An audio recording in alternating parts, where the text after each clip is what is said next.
Everyone and welcome to my channel. और आज मैं इस तरीके से आपका स्वागत कर रही हूँ और आप लोग देख रहे होगे थोड़ा सा दबा दबा दबा दबा से बोल रही हूँ ताकि मेरे चेहरे पे झुर्रियाँ ना आ जाए। जी हाँ, आप लोगों ने अभी देखा मैंने लगाया यहाँ पे फेस मास्क। मैंने लगाया है ये एलो कुकुम्बर का डिटॉक्स फेस मास्क। ये मेरा काफ़ी पुराना है, मतलब मैंने लास्ट ईयर मंगाया था और ये 2020 तक चलेगा मेरा। मतलब आप लोगों को पता है 1920 हाँ 18 में बनाया, 20 तक चलेगा, 2 साल चलने वाला है पूरा 2। और ये मैंने स्टार्टिंग में मंगाया था जब मेरे 35 सब्सक्राइबर समथिंग थे। वो रखा है, मैं भूल गई थी, मेरे को लगाना भी है। बीच में लगाया है 2-3 बार, मैंने आप लोगों को दिखाया है। तो मैंने ये अपने फेस पे अप्लाई किया है। ये आपकी स्किन को स्मूथ और कूलिंग देता है, मतलब ठंडक देता है और चेहरे को क्या बोलते हैं ड्राई होने से बचाता है। काफ़ी अच्छा है ये और मैं पहले भी कर चुकी हूँ। और मैं आज बताऊंगी आप लोगों को कि ये आखिर मैं कर क्यों रही हूँ। ठीक है, पर्पल की चीज़ें ये मैं पहले भी मंगा चुकी हूँ। मैं सारी चीज़ें आपको बाद में बताऊंगी। ठीक है, तब तक मैं अपना वर्क करती हूँ सारा और ये तब तक ड्राई होता है। अभी तो अभी जस्ट अप्लाई किया है और बहुत जब लगाते हैं ना इसको तो चेहरे पे एकदम ठंडक ठंडक हो जाती है, एकदम कूल हो जाता है ये लगाने के बाद। फिर हाँ टूट गई तो एकदम कूल हो जाता है हमारा फेस और बहुत ठंडक देता है, क्योंकि ये एलोवेरा विथ कुकुम्बर मतलब खीरा और एलोवेरा से मिला हुआ है, मिल के बना है। तो बहुत अच्छा है। इसकी फ्रेग्रेंस जो है वो भी सेम वैसी एलोवेरा कुकुम्बर जैसी मिल के आती है। अच्छा है ये, काफ़ी अच्छा है। ये देखिए गुड वाइब्स का है ये। ठीक है, तो मैं बताऊंगी आप लोगों को बाद में सच्चाई। जो लोग बहुत ज़्यादा मुझे कमेंट किए जा रहे हैं ना, उन लोगों को सच्चाई बतानी है। ठीक है, तो मैं कर लूँ काम। ये देखिए भाई टैनी ने जितनी देर में मैं लगा रही थी ना उतनी देर में टैनी ने गंगा जी बहा दी, पानी पी पी के कुल्ला कर करके। ऐसे करती है ये लड़की। ये देखो इसको हेडफोन में हिलाया तब मैं बात कर पा रही हूँ। ये देखिए, देखा ऐसा करती है। तो चलिए फिर मैं मिलती हूँ थोड़ी देर में आप लोगों के साथ। ठीक है, तो गाइज मेरा जो मास्क है वो अभी पूरा ड्राई हो चुका है और ये मैं एक वाइप्स की हेल्प से इसको निकाल रही हूँ। वाइप टिश्यू है ये और ये लिक्विड है इस पे, तो जिसकी मदद से ये निकल जाएगा। आप पानी से भी वॉश कर सकते हो, मैं टिश्यू से निकाल रही हूँ। पानी से निकालने में थोड़ा मुझे लगता है चिप ऐसा लगता है, इससे क्या ड्राई पूरा निकल जाता है। एंड अच्छे से फिर हम क्लींजर से अपना फेस को थोड़ा सा मसाज कर लेते हैं बाद में। पानी से भी ठीक रहता है, ऐसा कुछ नहीं है। ठीक है, बट अपना अपना चॉइस है और आपको दिखाना भी था इसलिए। तो ये देखिए निकल रहा है मेरा, इस तरीके से मैं निकाल रही हूँ। और जो ग्लो है इसका जो वर्क है वो आपको बाद में दिखेगा। और मैंने ये इसलिए लगाया था क्योंकि मेरी आईज में जो प्रॉब्लम इचिंग हो रही थी, तो इससे ना थोड़ा सा मुझे रिलैक्स मिला है। और आप देख लो मेरी आईज थोड़ी सी ठंडक मिली है, क्योंकि मेरे आईज की वजह से मेरे चेहरे पे भी इचिंग हो रही थी, बहुत ज़्यादा जलन हो रही थी इसलिए। ये देखिए मैंने क्लींजर लिया है यहाँ पे गुलाबरी का, डाबर गुलाबरी का। और इस क्लींजर को मैंने अपने थोड़ा सा टिश्यू पे लेके किया अप्लाई और हेयर में भी लग गया था, वो भी निकाल रही हूँ मैं। और ये सूट पे भी लग गया था। क्लींजर को अच्छे से अपने मुंह पे ऐसे करके थोड़ा सा मसाज दे लूँगी ताकि जितना भी बचा है वो निकल जाए और थोड़ा सा मसाज हो जाए फेस का। और इसके बाद अच्छे से मैं एक टॉवल से अपना फेस को ड्राई करके इस पर कोई भी मॉइस्चराइज़र अप्लाई कर लूँगी और ऐसे ही छोड़ दूँगी। कुछ फेस वॉश वगैरह नहीं करना है फेस वॉश वगैरह से। ठीक है, ओके।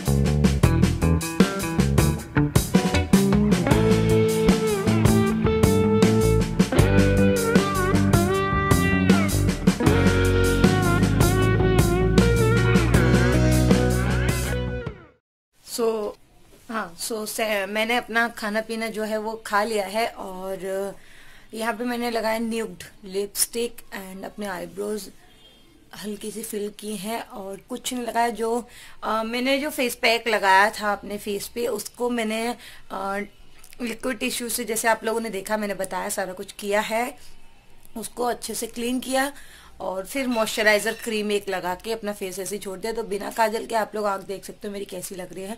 सिर्फ मॉइस्चराइजर लगाया है। और डार्क, जो लोग बोलते हैं मेरे बहुत डार्क सर्कल है, ये देखिए एकदम लाइट है, जस्ट लाइट, इतना नहीं है, गहरा गहरा डार्क सर्कल नहीं है मेरे फेस पे, बहुत हल्के से हैं, बहुत हल्के से हैं। और अब खाना खा पाई हूँ, वो भी मैडम टैनी अभी नहीं सोई है। और देखिए उधर, टैनी लाओ मेरे को दो, टैनी। सच्ची में बहुत दुखी कर देते कभी कभी बच्चे, बहुत ही ज्यादा वाले। और आउच, जो लोग बोलते हैं ना कि हमें ये फ्री के प्रोडक्ट मिलते हैं इसलिए हम अच्छा रिव्यू देते हैं, ऐसा बिल्कुल भी नहीं है। आप लोग मेरा पुराना वीडियोस जाके देख लीजिए, जब मेरे 35 सब्सक्राइबर थे तब से मैं SQ के प्रोडक्ट जो है यूज कर रही हूँ। वो खत्म होने वाले थे, मेरा लिपस्टिक खत्म हो गया था, इसलिए मैंने ये प्रोडक्ट मंगाए हैं। और हाँ, मैं वहां से परचेज करती हूँ और आपको लिंक दे देती हूँ आप, ताकि आप लोग पूछो और खरीद लो। क्योंकि अभी क्या होता है, पहले इतना लोग नहीं पूछते थे, अभी बहुत लोग मुझे पूछते हैं कि मैंने लिपस्टिक कौन से लगाया है, ये कहाँ से लिया है।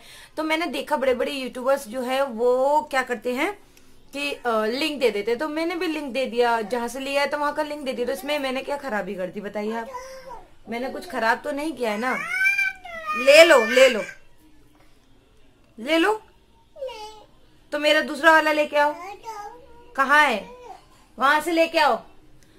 तो मैंने इसमें क्या खराब कर दिया अगर मैं बताती हूँ। मैं purple.com से परचेज करती हूँ और करती ही रहूंगी जब तक मुझे पसंद आ रहे वहां के प्रोडक्ट, क्योंकि वहां पे ऑल कंपनी के, मतलब जहाँ जो अच्छी अच्छी ब्रांड है सबके प्रोडक्ट मिल जाते हैं, ठीक है।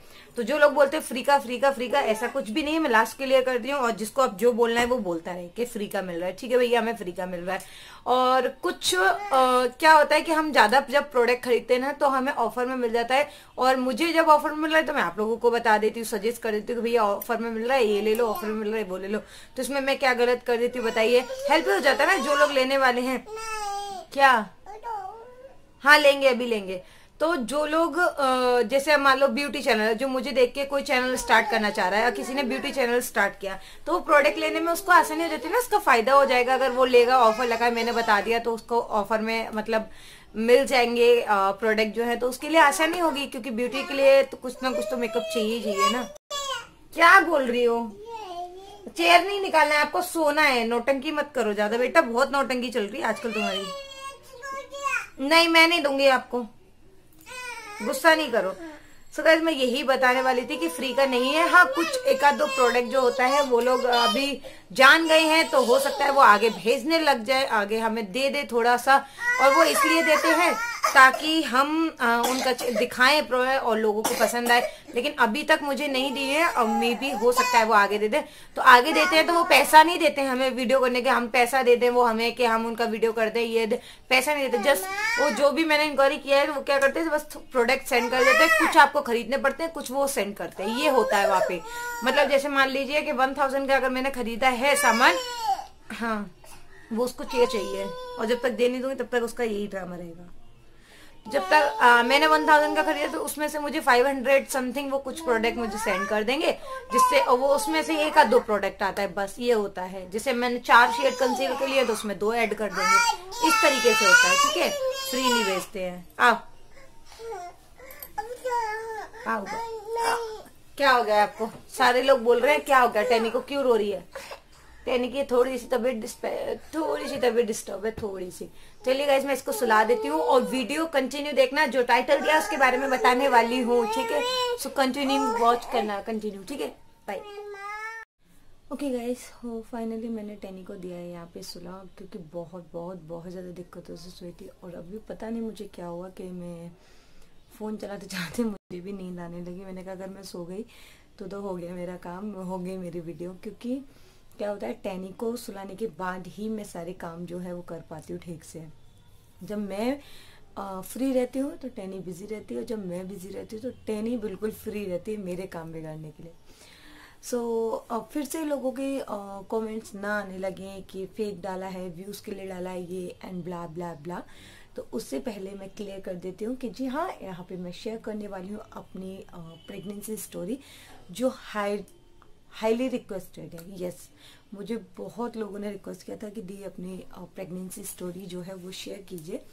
तो गाइज मैं अपनी प्रेगनेंसी स्टोरी शेयर तो चाहती तो एक अलग वीडियो बना देती थी छोटू सा, बट मुझे ऐसा लगा नहीं, ये व्लॉग में ही इंक्लूड करना चाहिए। बिकॉज क्या है कि मेरी जो स्टोरी है वो ज़्यादा लंबी चौड़ी या ऐसी नहीं है, बट थोड़ी सी आई होप आप लोगों को इंटरेस्टिंग एंड अलग लगे, मे बी, आई होप।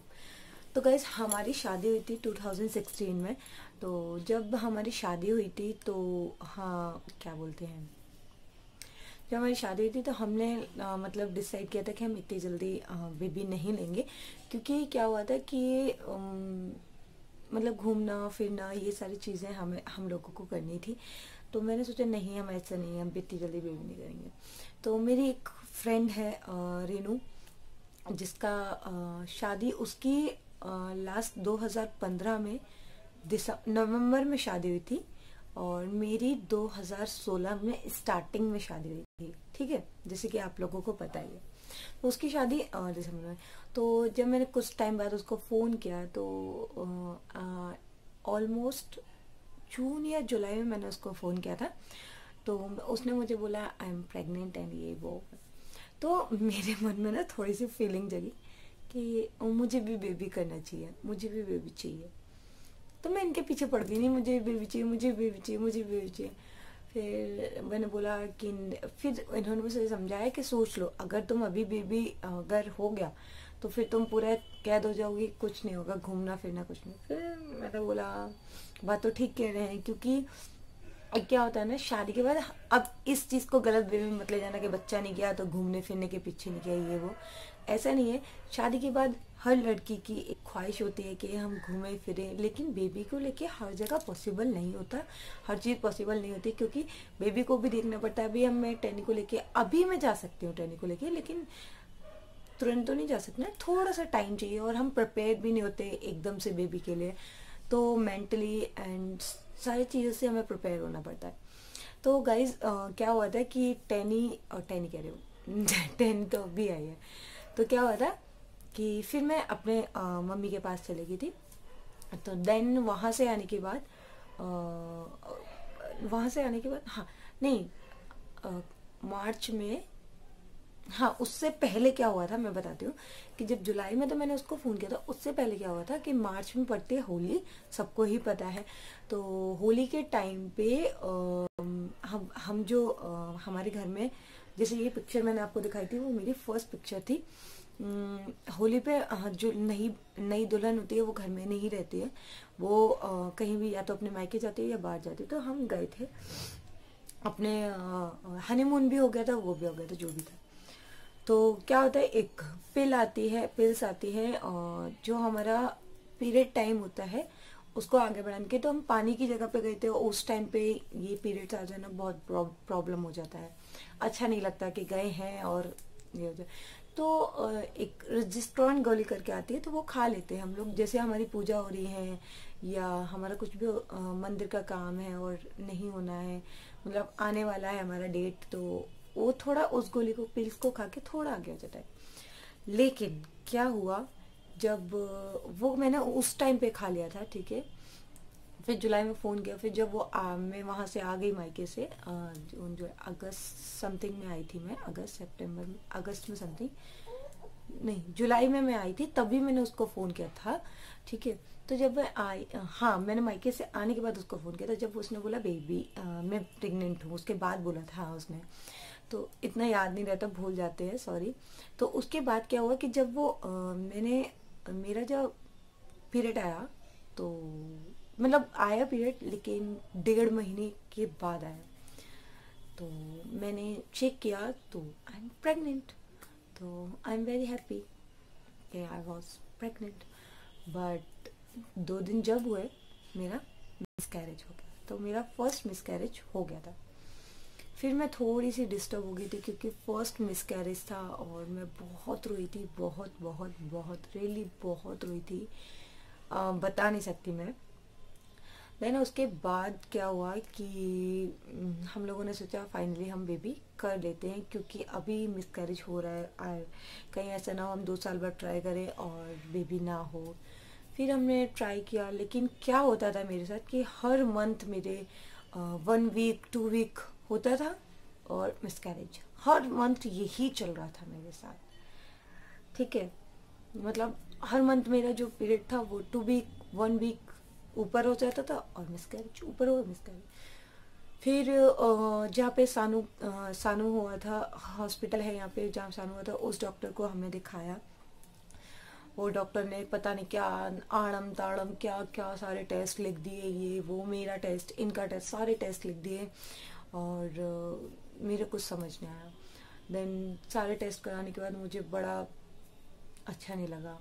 फिर मेरी एक मौसी हैं, वो भी डॉक्टर हैं और पहले हमें ध्यान नहीं आया, उन्हीं से पूछे। फिर मैंने सारा रिपोर्ट उनको सेंड किया।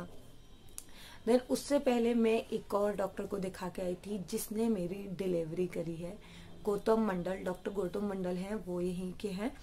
तो मैंने उनको दिखाया और उनको सारी सिचुएशन मैंने बताया कि इस तरीके से बात है। तो मेरी शादी को 1 ईयर नहीं हुआ था, मतलब लास्ट दिसंबर का बात है, दिसंबर जनवरी फरवरी मार्च अप्रैल मई जून जुलाई, हाँ लास्ट दिसंबर का बात है। तो मैंने उनको दिखाया और मैंने उनको बोला कि मैं इस तरह से नहीं हो रही। तो वो बोले कि ये जो आपका है आप देख लीजिए, आप जब आना जब आपका पीरियड आए। तो मैं बड़ा डर गई, पता नहीं क्यों ऐसे बुला रहे हैं पीरियड में। तो मैं सेकेंड डे उनके पास गई तो उन्होंने बोला ये एक पिल है, उन्होंने एक गोली दी थी सिर्फ, और उन्होंने ये बोला था कि ये शादी के जब मैरिड को, अगर कपल्स की मैरिड को 1 साल हो जाता है उसके बाद दी जाती है, लेकिन आप इतनी प्रॉब्लम बता रहे हो उसके अकॉर्डिंगली उन्होंने मुझे पिल दिया। और उन्होंने मुझे खास करके ये चीज़ बोली कि नहीं आपको ये पिल ओनली 1 लेनी है, इससे ज़्यादा नहीं लेनी है गलती से भी, और वो लेनी होती है हमें पीरियड्स के 3रे दिन। तो मैंने वो जो पिल्स थी वो ले ली 3रे दिन। एंड दिसंबर हो गया, दिसंबर में मैंने ली थी जनवरी में मैंने फिर अपनी मौसी को रिपोर्ट सेंड करी, उन्होंने देखा। एंड जनवरी को रिपोर्ट कब सेंड करी, जब मेरा पीरियड का डेट था, मुझे बहुत दर्द हो रहा था और बहुत दर्द हुआ। उनको रिपोर्ट दी, उन्होंने बोला ठीक है रिपोर्ट सब कुछ ठीक है, तो मैं टेस्ट वेस्ट कराने की कोई ज़रूरत नहीं, सब गुड है, कोई फालतू के लफड़ों में मत पड़ो, हो जाएगा। तो उन्होंने इस तरीके से बोला। मैंने कहा ठीक है। फिर 2 दिन बाद मुझे इतना दर्द, मुझे लगा फिर से होना ही है पीरियड। बट जब नहीं हुआ तो मेरे पे वेट नहीं हुआ, मेरे पीरियड का बस 1 दिन मिस हुआ था, मतलब जिससे अगर मेरा जो टाइम है उससे बस 1 दिन ऊपर हुआ था। और मैंने सोचा इस बार चेक करते हैं, और जब फिर से चेक किया तो positive. Really I am very very very happy. But फिर मुझे वही पेन इतना पेन मेरे ये जो पेट का नीचे हिस्सा होता है, पेट होता है, कमर होता है, बहुत पेन, मेरे पैरों में पेन, बहुत पेन हुआ। लेकिन डॉक्टर ने जब बोला कि कोई बात नहीं ये होता है स्टार्टिंग में, और फिर टेस्ट करा और उन्हीं डॉक्टर से सारा मेरा जो था चला। तो जनवरी को मुझे ये न्यूज़ मिली थी, तो डॉक्टर ने जनवरी या फरवरी से काउंट किया था, फरवरी मार्च अप्रैल मई जून जुलाई अगस्त, हाँ जनवरी से काउंट किया था, क्योंकि 10 अगस्त मतलब 9 मंथ कंप्लीट होने से पहले ही हो गई थी। तो उन्हीं डॉक्टर से किया था। और मेरे क्या होता था कि प्रेगनेंसी के टाइम में मेरा मैं 7 मंथ तक झाड़ू पोछा सब कुछ किया था मैंने 7 मंथ तक, क्योंकि पोछा लगाना बिल्कुल नहीं छोड़ा था, क्योंकि हमें नॉर्मल डिलीवरी चाहिए थी। बट हमें क्या पता था जो डॉक्टर हैं वो सीजर ही करते हैं यहाँ पे। तो जब मेरे को इतना वॉमिटिंग होता था पूरे 9 मंथ, मतलब जितना भी टाइम तक टैनी मेरे पेट में रही तब तक मुझे वॉमिटिंग रहा। सबसे ज़्यादा मैंने क्या खाया, आम वाली एक स्टिक में वो आती है आइसक्रीम, जिसमें जो आइसक्रीम रहती है वो इस तरीके की रहती है, ऐसा लगता है जैसे आम का जो अंदर का होता है ना गुदा टाइप, वो ऐसा लग रहा था कि आम ही आम है। मुझे आम इतना पसंद था और मैंने फर्स्ट मंथ में एक आम की गुठली ही छत पे लगा दी थी, जिसका इतना बड़ा पेड़ हो गया 2, एक बाद का है 3rd मंथ पे था, एक 1st मंथ पे था। और वो पेड़ हमने मंदिर में पहुंचा दिया, मंदिर में गार्डन है वहां लगे हुए हैं। तो आम सबसे ज्यादा खाता है। एंड मुझे गैस इतना, एसिडिटी इतना हो जाता है, तो मैंने धनाधन स्प्राइट पिया था, क्योंकि मैं रह ही नहीं पाती थी कुछ खाया, और बस कुछ खाया वॉमिटिंग, कुछ खाया वॉमिटिंग। और मैंने यहाँ तक कि वॉमिटिंग का मेरे को दवाई भी चलता था continue, but they vomiting vomiting vomiting इतना होता था, एवरी डे का था, एवरी डे। यहाँ तक कि ब्रश भी करती थी ना, उस टाइम पे भी बहुत गंदा वाला सिचुएशन रहता था। और फाइनली धीरे धीरे करके मुझे घी की चीज़ें, मतलब जो रिफाइंड होता है और, तो ये चीज़ें मुझे बिल्कुल भी पसंद नहीं आती थी उस टाइम पे। एंड बैगन का स्मेल, ये सारी स्मेल्स जो है वो मुझे नहीं पसंद आती थी। बस जो भी खाना है, स्प्राइट खाना है, आम खाना है, अनार भी खाया था मैंने थोड़ा बहुत। एंड फिर जब हम लास्ट मंथ में चेकअप कराने गए, तो मतलब मेरा सारे चेकअप हो गए थे, बस टेस्ट रह था ना, फॉर्मेलिटी के लिए जाते। तो 8.5 महीने था मेरा उस टाइम पे, आई थिंक 9 होने वाले थे कुछ टाइम पहले, ये 1 वीक समथिंग रह गया था। मेरा डेट दिया था डॉक्टर ने 22 अगस्त, और मेरा बर्थडे था 23 अगस्त। तो हम बोले 23 अगस्त को डिलीवरी कराएंगे डॉक्टर को बोल के, एक दिन का वेट और कर लेंगे। लेकिन फिर क्या हुआ कि 9 अगस्त को मैं लास्ट चेकअप कराने गई, नहीं 9 अगस्त से एक हफ्ता पहले चेकअप कराने गई। तो वहाँ क्या निकला कि मेरा जो वेट है वो नहीं बढ़ रहा है, बेबी का बच्चा है, और मेरा भी वेट इतना ही था समथिंग। मतलब मेरा जो लास्ट मंथ तक जो वेट था वो मेरा 65 था, 65 समथिंग था, और 65 से कम था, सॉरी 59 समथिंग था मेरा वेट, बेबी समेत। ठीक है, सोच सकते हो आप। तो बेबी का वेट कम है। तो फिर मेरे हस्बैंड ने बोला एक हफ्ते बाद जाना है, तो उन्होंने पूरे 6 जो नारियल के डाब होते हैं, हरा नारियल जो वाटर पानी वाला होता है, तो पानी का डाब बोलते हैं यहाँ पे, तो डाब लेके आए, और मैं एवरीडे एक पीती थी, 6 दिन तक पिया। जब मैं 7वें दिन डॉक्टर के पास गई, तो एकदम से बोला डॉक्टर कि आपका वेट बढ़ गया है। मतलब मेरा 59 समथिंग था, पूरा एक डाब से 1 kg वजन 67 समथिंग वेट हो गया था। और उसी दिन जब चेक किया डॉक्टर ने, तो बोला पेट टाइट है करके, ऐसे करके उसने मेरा सीजर के लिए मुझे एडमिट कर लिया हॉस्पिटल में। और दूसरे दिन सुबह जब 11:25 पे टैनिंग हो गई, मुझे हॉस्पिटल में अंदर सीजर ले जाया गया। रात से ही खाना पीना छोड़ दिया, मतलब रात को ही छुड़वा देते, बंद कर देते। ड्रिप लगी गई थी सुबह 11:25, और जबकि मेरा फर्स्ट नंबर था और मेरा सबसे लास्ट हुआ था।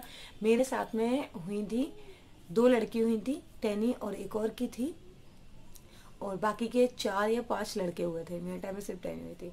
एंड एक खुशी थी जब ये मिलने आए, और इतना रोना, 7 डे हॉस्पिटल में रहना मेरे लिए, वो जो हॉस्पिटल में रहने वाले दिन थे ना, बहुत डिफिकल्ट है। और 2 बार मैं हॉस्पिटल में पहले भी एडमिट रह चुकी थी टैनी के चक्कर में, और मुझे हॉस्पिटल में नहीं रहना था, क्योंकि मुझे हॉस्पिटल में रहना बिल्कुल पसंद नहीं है, बट मुझे रहना पड़ा।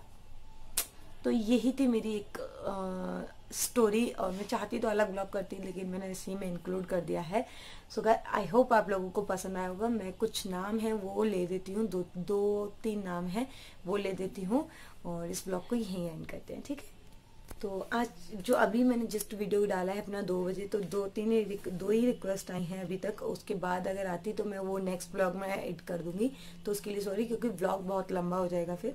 तो एक तो है कुश महंत, और एक है बेबी आदित्य है, जो उसका उसका बर्थडे है। उनका मम्मी का नाम है सुधा राय, ठीक है। तो उनके बेबी का बर्थडे, तो wish you happy birthday Aditya baby. And जिसका भी कल बर्थडे है सबको हैप्पी बर्थडे, एंड जिसकी भी एनिवर्सरी है सबको हैप्पी एनिवर्सरी।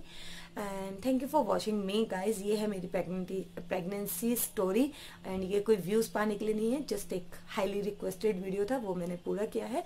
एंड पसंद आया तो आई होप आपको पसंद आया हो, तो प्लीज लाइक कर दीजिएगा, शेयर करना बिल्कुल मत भूलिएगा। And thank you for watching me. Bye bye, मिलते हैं नेक्स्ट वीडियो के साथ।